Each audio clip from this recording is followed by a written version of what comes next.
This episode of Getting to the Truth in This Art is brought to you by Charmington Holistics. If you're like me, you realize that now more than ever, it's important to have your wellness in check. That's where Charmington Holistics tonics come in hand. Charmington Holistics tonics contain a combination of nutrient-packed superfoods with herbal support and are meant to be enjoyed daily. These tonics are good and good for you. They can be enjoyed in a variety of beverages from coffee to cocktails. My favorite is Tummy, which contains turmeric and tastes just like root beer. These tonics are a wonderful way to add extra herbal support and nutrition into your diet. Head on over to the Best Little Herb Shop's Instagram today at Charmington Holistics.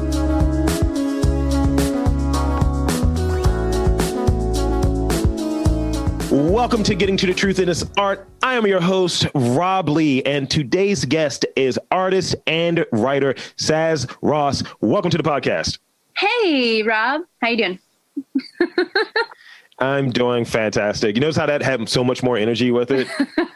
I like your energy. I really do. I feed off of it. Well, thank you. Well, that's great. That's great.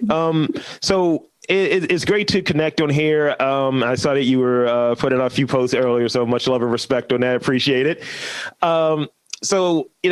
One of the things I like to do when I get started in this is I'll give my 1,000-mile high view of what a creative and what a talented individual does, but I'd rather have the guests do it. So describe your work, get into your work. Tell us about what you do and what your day-to-day looks like.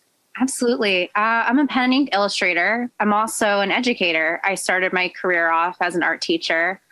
I came from New York, so I did some private lessons when I was younger. I went to Towson University, and I had a wonderful time there in undergrad. And I walked out with an ed degree, and I doodled on the couch every so often. I never looked at it like from a, professional perspective. It was more so just art therapy. And then my mom started getting very sick around, I want to say like 3 years ago. And okay. I would take frequent trips to New York to help my sister. My sister was her primary caretaker. And in that time period, I felt like I was just cranking out art like crazy. And her illness got so serious, I quit my job in Howard County, my tenured, safe position there. And I went back to New York thinking I was going to help my sister. And we were going to spend, months getting her out of remission and, getting her back home. And she passed away within a week. And my world was just rocked. And picking myself up from that was seriously like the hardest thing I've ever had to do. And, I had a crisis. I didn't have a job. I had these doodles. I had my art and this degree, but I didn't feel mentally stable to get back into a classroom. So I put my resume online and, all of a sudden I get this bite from a nonprofit in Baltimore City called Leaders of Tomorrow Youth Center. And I'm super excited, but at the same time, I'm kind of like, I'm just spinning in circles here. I think I know what I want, and, education keeps kind of, clawing at me, and I don't really know if that's something that is good or bad. And, I wound up working for them, but I catered to this really unconventional schedule of me making art and working for the nonprofit. And it was beautiful because I was working with students who never held a paintbrush in their lives. And, still working on my own stuff, which at the time, pen and ink, moving into watercolor. And all of my work from the time of my mom's illness to now has had tons of symbolism, which mainly encompasses wildlife and architecture and nature. And this weird thing is, every time I make something, I'm thinking about my journey, and it's subconscious. I'm making something. I don't even realize that what I'm going through is in the artwork itself. But as I've looked over my work over the last several years, all I see is the houses symbolizing my mom, who was agoraphobic, didn't want to leave the house very often. She passed away in our house. And then all of these creatures that are juxtaposed with that. And then I have these little images of girls hidden, and that's me in a way, just hiding and escaping. And it's just been wild. And, it's evolved in a lot of ways since that point. But the subject matter has pretty much stayed true to this like escape, this feeling of escape, and opening doorways and seeing where it leads you. So that's my work right now. And I'm still going to explore that as I move into the future. And that nonprofit, I got a raise, and now I'm one of the leaders of the nonprofit, and it's exciting. Get to work on my business while I do that. And I'm in this world of like my schedule being, I'm going to work on my computer till noon, art for the rest of the day. I do projects with the community as a freelancer. Being a freelancer is really cool. You get to kind of just make up your own schedule, and everything's virtual. So my day is, it's full, but it's unpredictable. I get to schedule things months ahead of time. It's really a little bit of everything. Yeah, I mean, especially, I think it made you very equipped for how things are now. Yeah. Oh, yeah, absolutely. Really crazy. So I went back through, I went back through and I started looking at some of the images within your Instagram, and it kind of gave me like this vibe, this almost, and pardon me, because I know some artists have told me never describe my work. It's just like, I'm looking at it. I don't know what to tell you. Like, you do work, but I got like, when I first looked at it, some of the work, I was just like, this is beautiful for one. Two, I definitely see that nature element in there. I see greens and things like that. I'm like, okay. Then it has like almost a Victorian quality to how some of the structures are in there. And I was like, all right, this reminds me of things that like I've watched, whether it be in like animation. And I have trepidation in saying it because I don't know how people feel about that thing, but if people don't protect their work, it's okay. But yeah, that's the first thing I thought. I was like, this reminds me of like Victorian stuff, and it reminds me of almost like Castlevania in some ways with some of the figures I looked at. And I was like, this is cool. I love that. No, it's okay to feel familiar with it. I know a lot of people look at their work as, it's a reflection of them, not anything else or anyone else. But to be honest, everyone's inspired by something. So I've gotten like, I get Tim Burton, I get Shel Silverstein, and that's okay to me, and it's, pieces of everything that I've digested over the course of my life. So yeah, it's going to look a little wacky. It's going to be a little bit of this and a little bit of that, but it makes it what it is. And, I love that about it. So in that, you got a bit of my very trepidatious response to your, what would you say is a very memorable response that you've had to your work? Like someone's looking at it's like, oh my gosh, or they hit a split or something. What would you say was a very memorable response you've had to work that you've put out there? Wow, that's a really good question. I go off page sometimes. No, okay, I'm gonna tell you.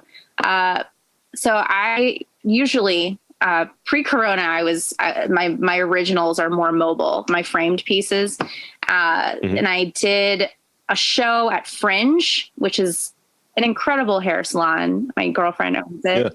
Yeah. She's incredible.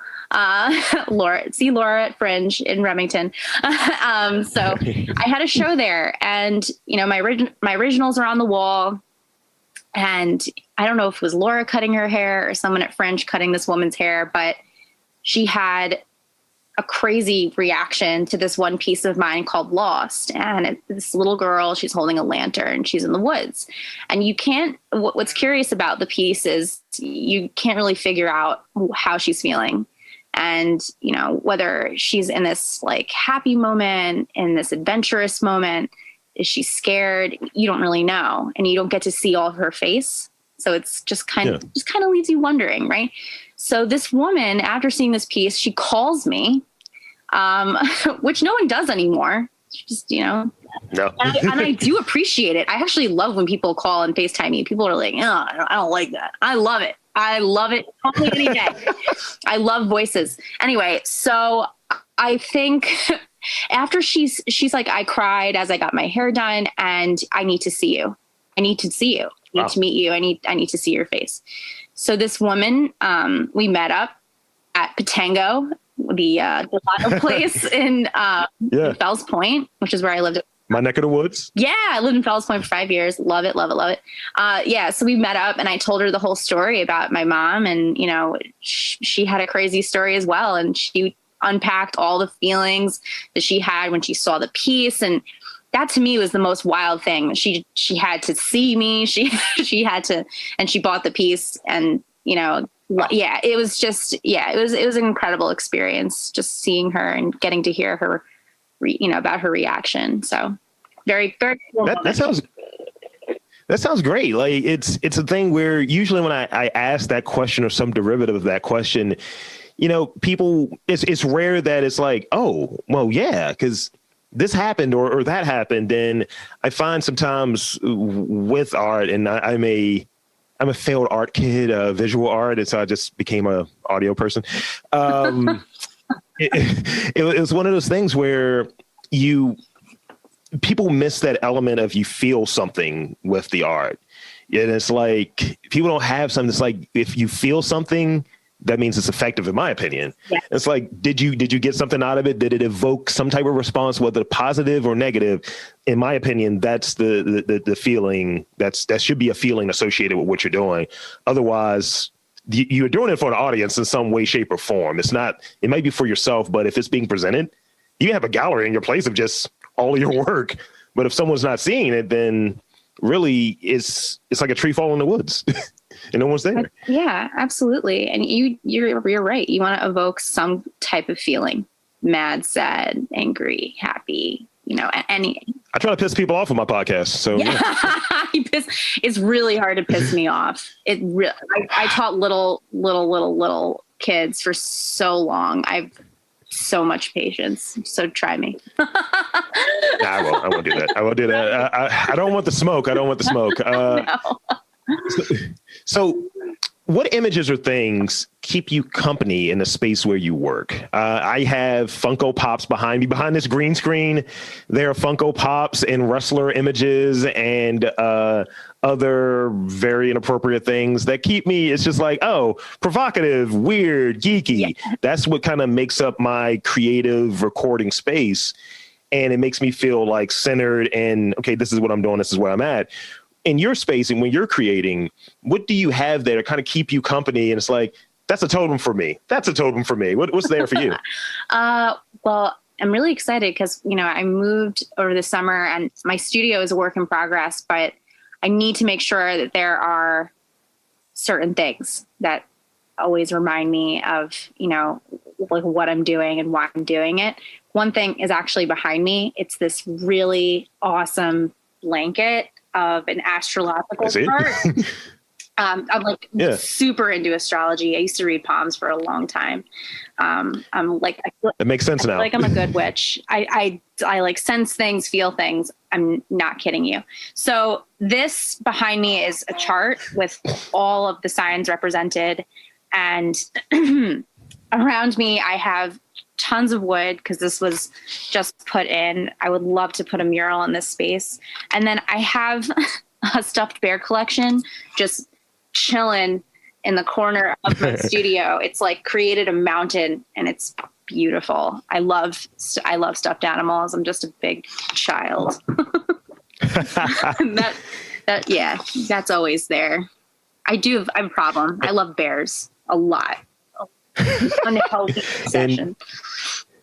In my space, I have like at one point, I want to say back in 2016, I got into this kind of revisiting sort of thing, and I went back to painting, and I have just paintings in front of me, and I don't know why, just like did I purposely do it, but all of the paintings that I kept and did at that time are like in front of me, and all of my other stuff, the pop culture oriented stuff, is like behind me and behind the green screen. Yeah. And it's like maybe me looking at stuff that I used to do and what's behind me and what kind of drives what I'm doing is somehow like maybe giving me reinforcement or something. Beautiful.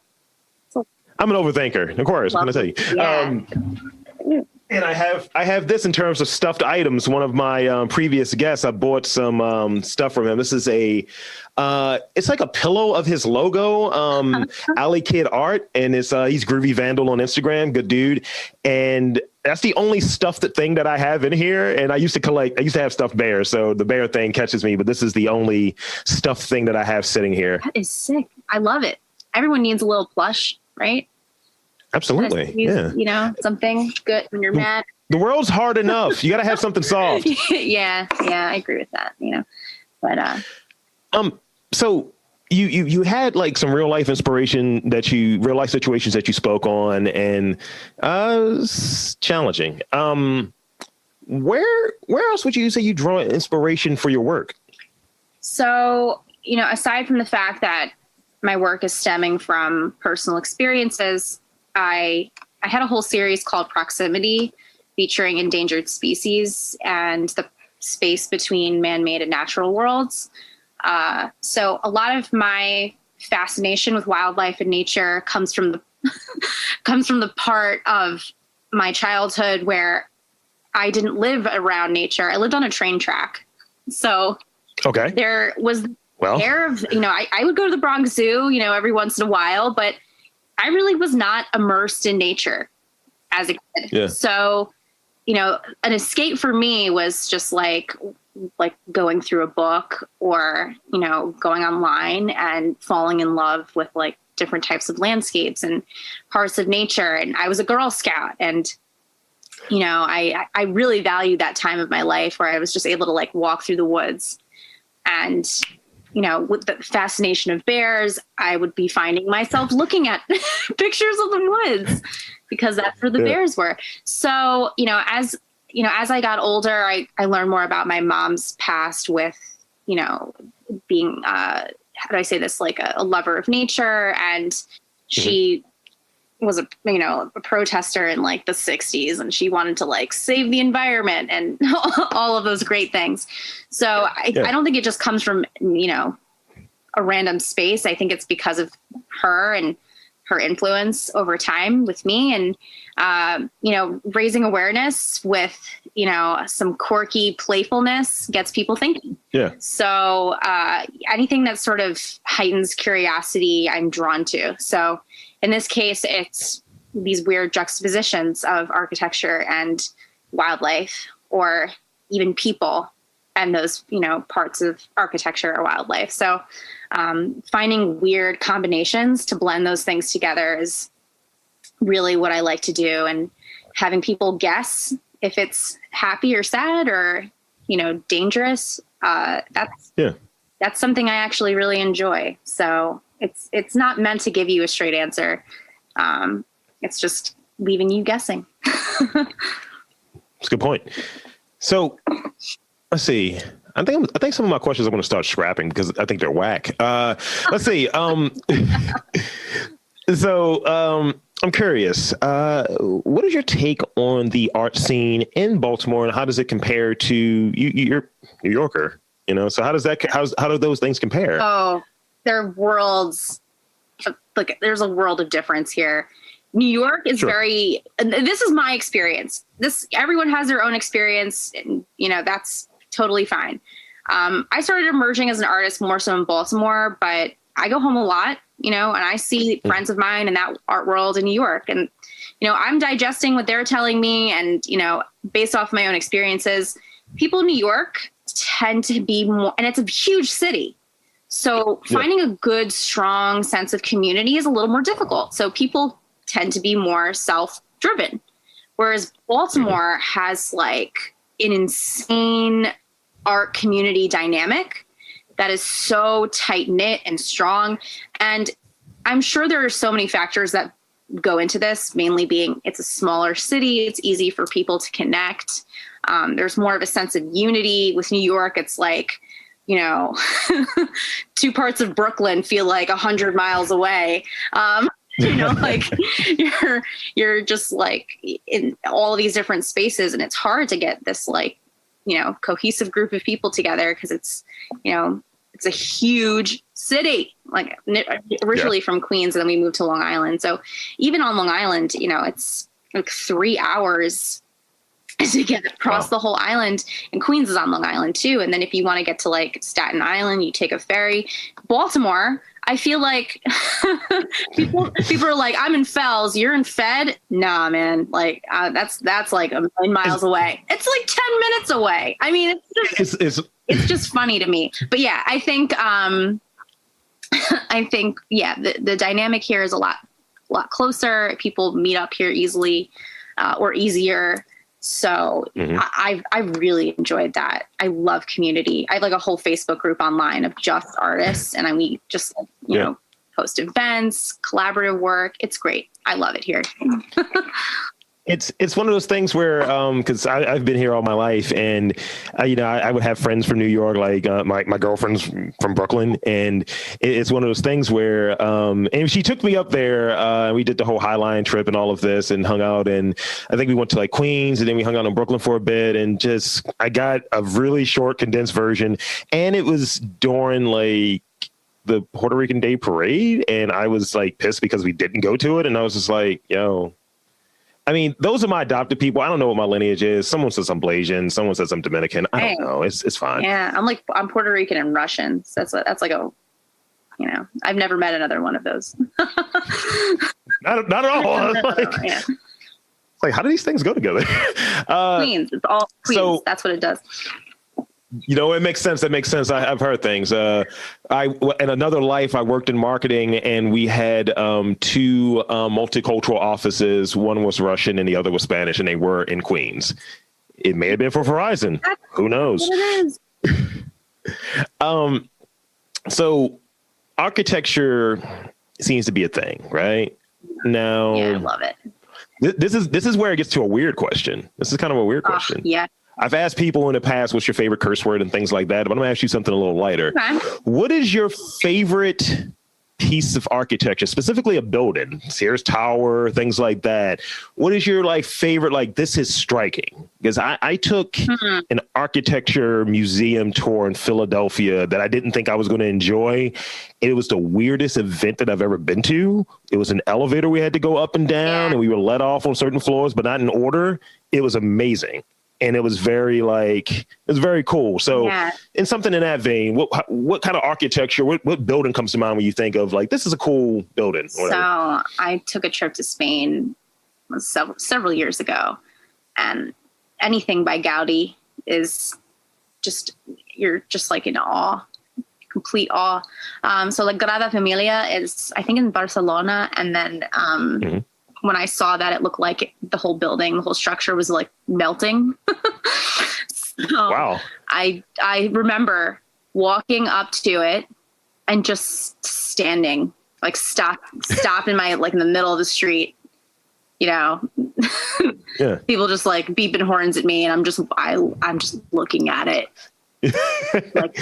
just deer in the headlights. And taking in his architecture is something I think everyone should experience in person. Don't look it up on Google.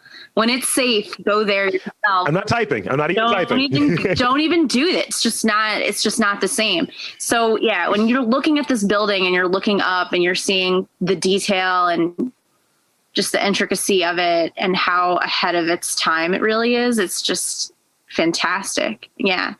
Even when I saw Dali's museum in, I think it is in Figueres, that's where he's buried. So his structure blew my mind, and I want to go back 10 more times just to see that in person again. So cheers to those, wonderful buildings, pieces of architecture. That's dope. I tend to like kind of the Art Deco-y stuff. I'm not refined. The kind of the Art Deco is sweet. I like looking at Art Deco furniture.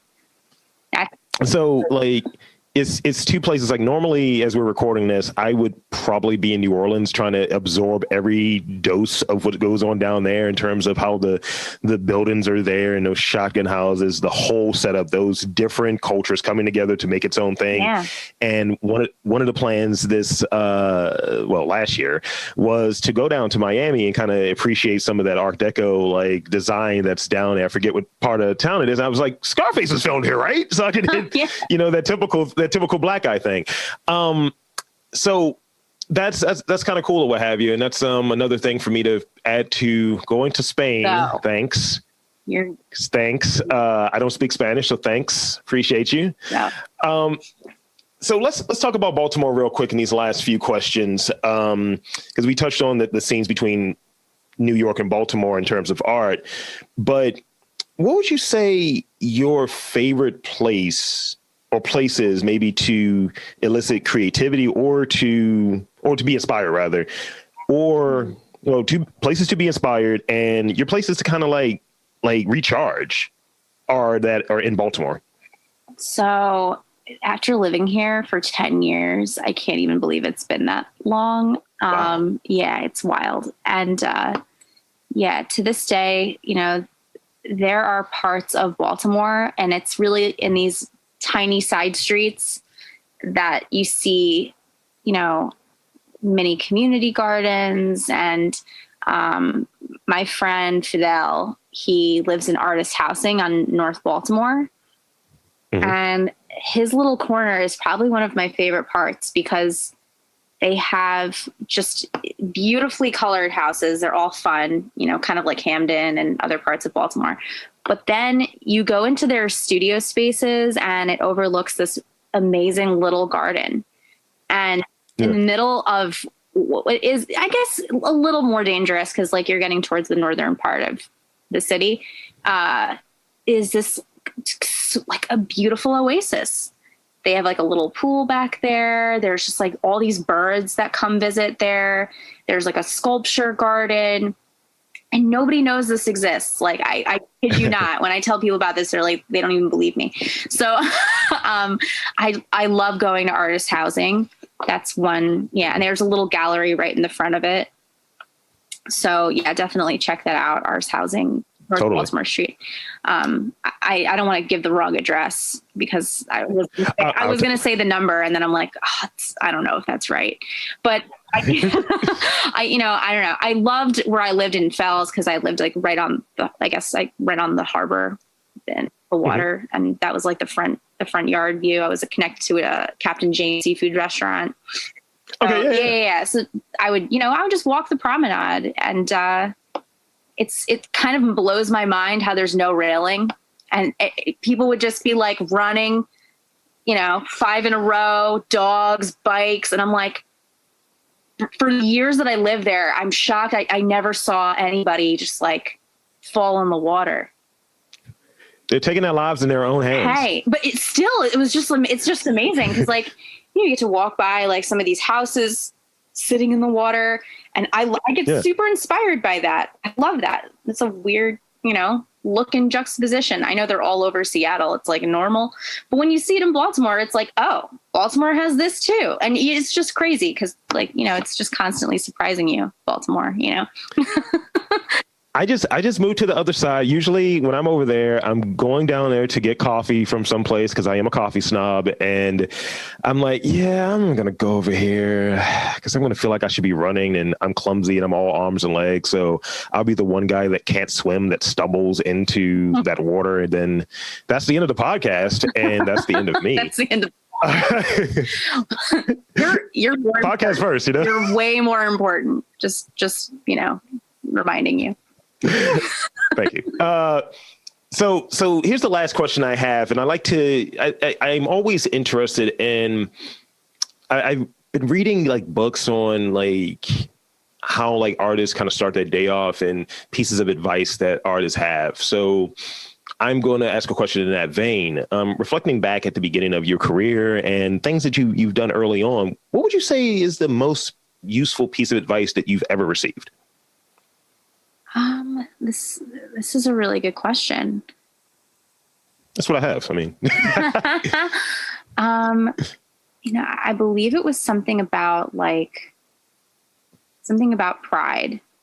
Because I'm big on that. I feel like I'm very self-assured, but it's like when you have too much of it, you really have nothing.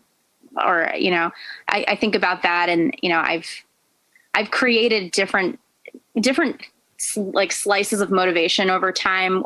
One being that, and then thinking about confidence.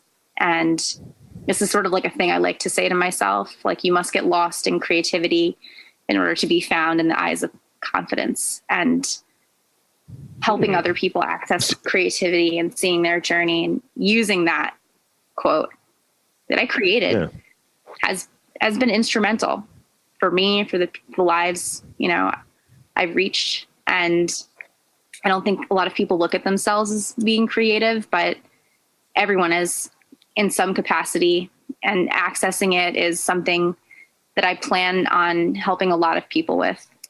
And that is directly correlated to my business, getting an artist out of their shell, an educator, a business professional out of their headspace for a second, and realizing that they have unlimited creativity. And I think anyone who's mentioned something about, having things not come easy, and, just allowing yourself to just keep trying, even when things don't feel like, they're working out. Because a lot of the time that's really the process of art making. I just have a whole pile of stuff that didn't work out.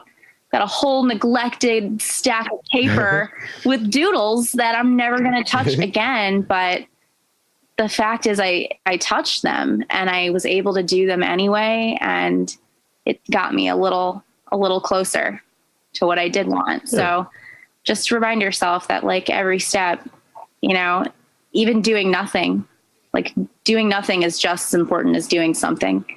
And my restless mind, I need to listen to that more often, because I'm nonstop, and I need to know that doing nothing gives me the ability to fill my cup.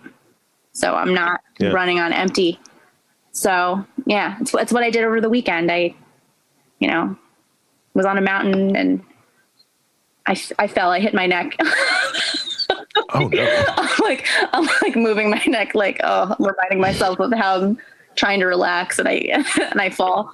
But that's just, it's just kind of the way of moving forward.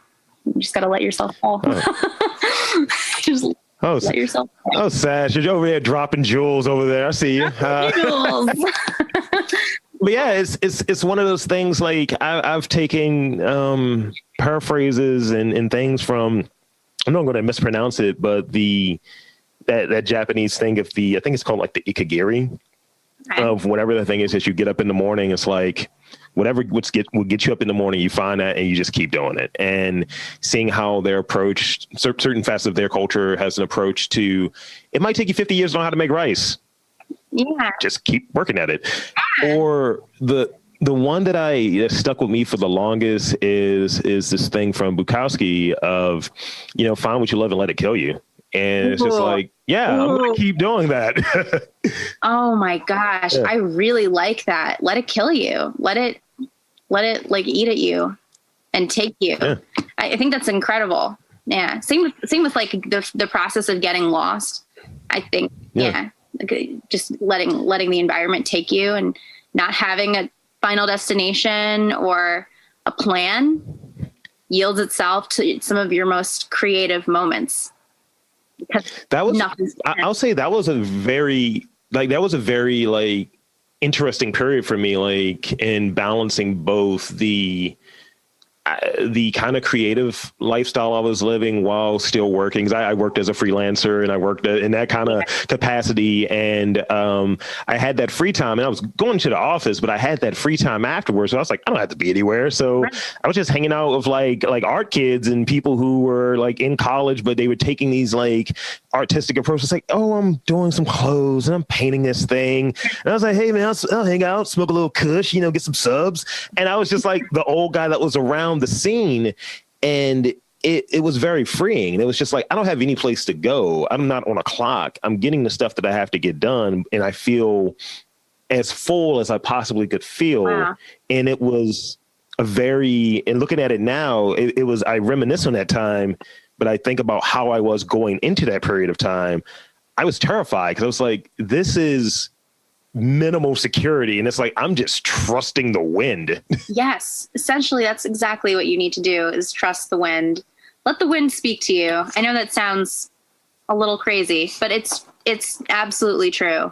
And, I know a lot of people feel differently about destiny and fate and, it is written, but that's how I kind of live my life. And I think, everything that's happened so far has all happened and it's all part of my plan. And yeah, I think taking it a step at a time and not allowing yourself to think so heavily about a final destination or where you're supposed to be. If you don't focus too much on that, you'll be completely fine. You just need to enjoy the ride. Let me tell you, this Baltimore state of mind has relaxed in a New Yorker. And I know people are like, Baltimore did that to you? But yet things are a lot slower here in Hamden. I thought you were making a Nas reference there. Or by JFK. I thought you were making a Nas reference there. It was like, as it was written, I was like, what? It is. No, I really do feel that way. It is written as horrible as certain things may happen to you. Like, I know Chris Rock mentioned this in his special Tambourine. He was like, yeah. You make diamonds with pressure, right? Yeah. Yeah. Absolutely. What if it's like with pressure comes beautiful things. So absolutely. That's how I'm looking at it. So this is the moment of the podcast, and I want to thank you. You've been a great guest. I want to thank you, and I want to give you an opportunity to shamelessly, just be disrespectful in plugging anything that you want to plug, your social media and all of that stuff. Thank you so much for coming on. But yes, please promote whatever your thing is, your website, your social, all of that stuff. Yeah. If you want to follow this wacky little journey I'm on, you can go to Instagram, Saz, _Ross, ROSS, or you can go to my website, which is my business name, www.sazafrasfactory.com. And, you can even join one of my online groups, Lost in Creation. We're just a bunch of quirky artists that support each other in the lovely cities of Baltimore and DC.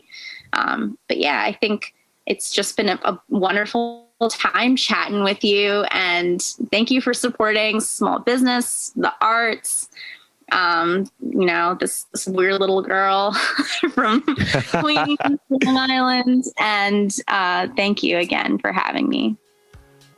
You're welcome. And I'll do my sign off, and that'll be that. So I'm Rob Lee for the talented Saz Ross, saying that there is art in and around Baltimore. You just have to look for it.